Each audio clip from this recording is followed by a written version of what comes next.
À l'occasion de la Journée mondiale de l'eau, SNCF Réseau m'a proposé de faire une vidéo sur ce sujet en me donnant la possibilité d'interviewer le responsable de leur pôle eau et environnement industriel. Pour ceux qui n'auraient pas suivi ma série sur la collapsologie, celle-ci est principalement centrée sur l'épuisement des ressources, et l'eau douce en fait malheureusement partie alors que c'est la plus précieuse d'entre elles. Depuis quelque temps, je suis d'ailleurs sur l'écriture de la 4e partie, mais en attendant, j'ai accepté ce partenariat pour vous proposer cette entrevue, si comme moi, vous êtes curieux de connaître la vision environnementale de l'une des entreprises les plus connues en France.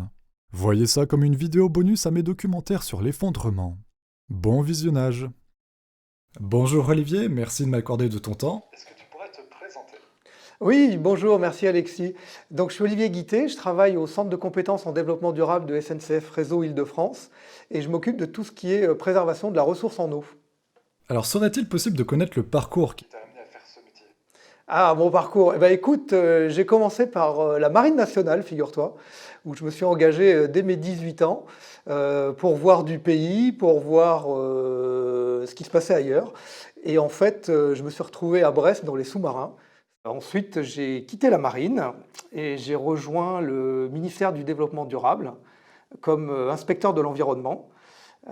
Donc après plusieurs formations en droit, en droit de l'environnement principalement, je suis devenu inspecteur de l'environnement au service police de l'eau de Paris-Proche-Couronne.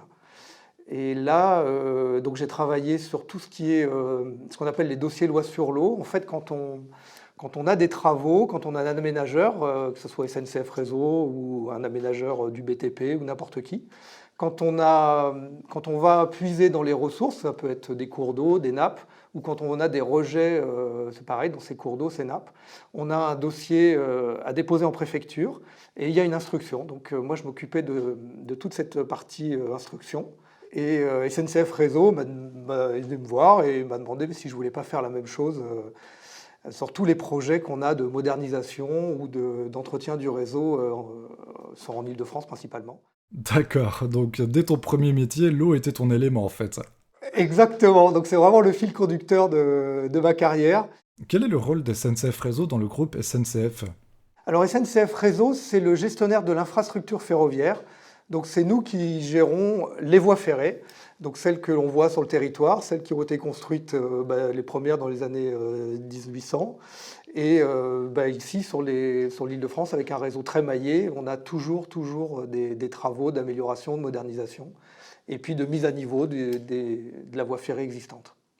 Qu'est-ce qui a motivé SNCF Réseau à réduire l'empreinte environnementale de ses activités? Alors SNCF Réseau, c'est quand même un acteur du territoire, on le voit, hein, nos voies ferrées, elles traversent les cours d'eau, elles traversent les villes, et on ne peut pas être un acteur du territoire, avoir autant d'empreintes sur le territoire sans s'intéresser à ce qu'il y a autour.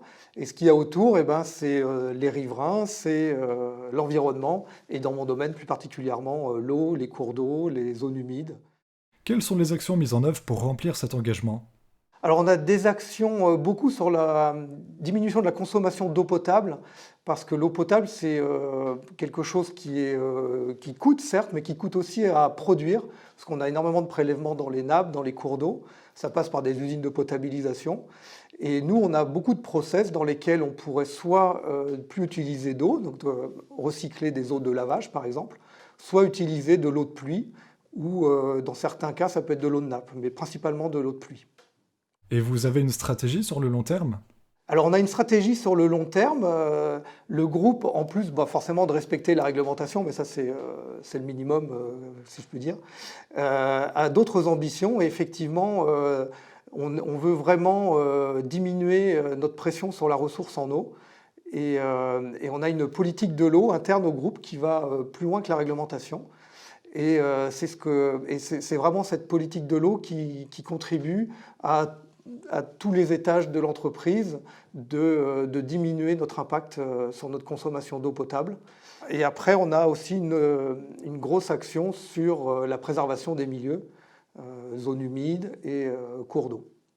Donc vous souhaitez faire davantage d'efforts que le minimum requis par les lois en fait. Exactement, ouais, ouais, tout à fait. On a des actions, par exemple, de renaturation. Par exemple, sur les zones humides, on pourrait très bien se cantonner à les recenser et puis à les préserver. Mais en fait, on travaille beaucoup avec des chantiers d'insertion. Donc ça, c'est quelque chose aussi d'assez extraordinaire dans l'entreprise qui permet ça. Et sur ces zones humides qui sont loin de la zone circulée quand même, on fait intervenir ces chantiers d'insertion pour enlever la végétation invasive, la végétation qui n'a rien à voir, les déchets aussi, malheureusement, on a énormément de déchets sur nos emprises. Et puis après, on replante des espèces hygrophiles, des espèces qui sont typiques de ces zones humides pour cet entretien. Et donc ça, c'est vraiment quelque chose qu'on en fait en plus. Après, on a toutes des actions sur les continuités écologiques des cours d'eau, où quand c'est possible, donc dans le jargon, on dit qu'on se met à l'ombre de travaux d'entretien, par exemple, d'un ouvrage, on peut essayer de travailler un petit peu sur les berges pour faire des zones un petit peu plus calmes, recréer des frayères, donc les endroits où les poissons peuvent se reproduire, et puis veiller à la continuité écologique sédimentaire, donc les sédiments pour qu'ils puissent continuer à migrer de l'amont vers l'aval. Et pourrais-tu nous expliquer à quoi servent les zones humides? Alors, les zones humides, c'est vraiment des milieux extraordinaires qu'on a eu tendance un peu à détruire après la guerre, en fait, dans la période très industrielle des années 60-70. Et on s'est aperçu qu'elles rendaient des vertus écosystémiques, pardon. Et elles ont vraiment trois grands rôles. Elles ont un rôle d'épuration. Donc, les eaux pluviales, quand elles ruissellent dans ces zones humides, elles sont filtrées. Elles ont un rôle de stockage, donc quand on a des crues des cours d'eau, c'est vraiment vers ces premières zones que l'eau va aller, et donc elles ont un rôle d'éponge, donc ça va limiter l'étalement des crues. Et puis elles ont un rôle forcément de pépinière de biodiversité. Il y a énormément d'espèces inféodées à ces zones humides, et c'est vraiment des espèces qu'il faut continuer à préserver. De ce que j'ai pu lire sur certains articles, vous souhaitez réhabiliter une quarantaine de zones humides sur certains réseaux ferrés d'Île-de-France, c'est bien ça? Ouais, c'est bien ça. En fait, on a énormément de ce qu'on appelle des délaissés ferroviaires, des endroits du coup qui sont sur notre foncier qu'on n'utilise pas forcément. Alors, on va les retrouver plutôt loin des centres-villes, hein, des zones urbanisées. Et dans ces délaissés, en fait, on croise les bases géographiques avec celles du ministère du Développement durable. Et donc, il y a des zones humides avérées. Et du coup, quand on fait son croisement, on a recensé une quarantaine de zones humides sur notre foncier en Île-de-France. Et l'idée, c'est justement de les recenser sur SIG, mais aussi d'informer tous les collaborateurs de leur présence afin qu'ils prennent des dispositions pour les préserver, ou en tout cas, si jamais il y avait quelque chose à faire, qu'on respecte la réglementation en place. Je me permets une petite question piquante qu'on a désormais le réflexe de se poser lorsque les entreprises s'engagent sur ce sujet. Que répondrais-tu à ceux qui accuseraient la SNCF de ne faire que du greenwashing par ses actions et cette communication? Ouais, alors après, il y aura toujours des gens qui vont nous accuser de faire du greenwashing. Pour moi, le greenwashing, c'est pas ça. Le greenwashing, c'est faire semblant. Moi, je pense pas qu'on fasse semblant. D'ailleurs, tu vois, je suis salarié de l'entreprise et je suis à plein temps sur l'environnement et sur l'eau en particulier. Et vraiment, non, on change nos process, on s'adapte. On met vraiment tout en œuvre. Et je ne suis pas tout seul en plus, hein, on est quand même assez nombreux dans l'environnement, dans l'entreprise. Et c'est vraiment l'ADN de l'entreprise de faire de l'environnement une clé de son développement. On est une entreprise de transport, déjà, je pense que sur cette partie-là, on est quand même une entreprise bas carbone. Et je ne connais pas non plus d'autres entreprises qui en font plus que nous sur cette thématique. Ouais. Es-tu optimiste concernant l'avenir des ressources en eau potable dans le monde? Alors oui, heureusement que je suis optimiste. Effectivement, on a l'eau potable, elle est beaucoup stockée dans les calottes glaciaires, dans la neige, en montagne, et énormément dans les nappes d'eau souterraines. Donc on a tout intérêt, déjà en tant que citoyen, on le voit bien qu'il y a un énorme changement. On est tous, j'espère qu'on est tous de plus en plus attentifs au réchauffement climatique et du coup à la diminution de la consommation d'eau.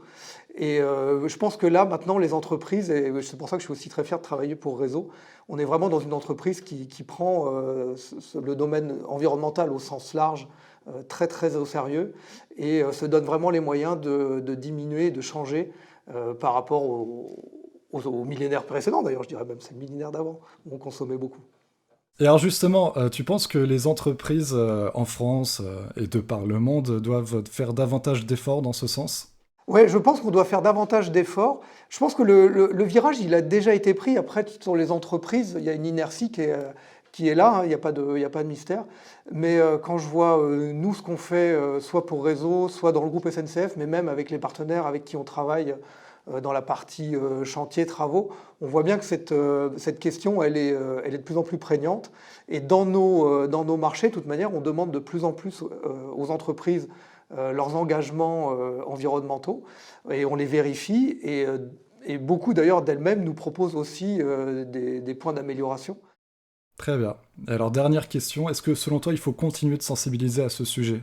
Ah ouais, il faut absolument pas lâcher, il faut continuer. Alors il y a toutes les sensibilisations que l'on voit avec on a des partenariats, on le voit, comme tu le dis, pas mal sur internet, dans les journaux, mais même nous en interne en fait, et c'est pour ça que je suis content de faire cette vidéo, c'est pour aussi dire aux collaborateurs SNCF, l'entreprise elle fait des choses, elle continue, on sensibilise, et moi aussi dans mon travail, on va dans les infrapôles, dans tous les établissements de SNCF, auprès des porteurs de projets, sensibiliser.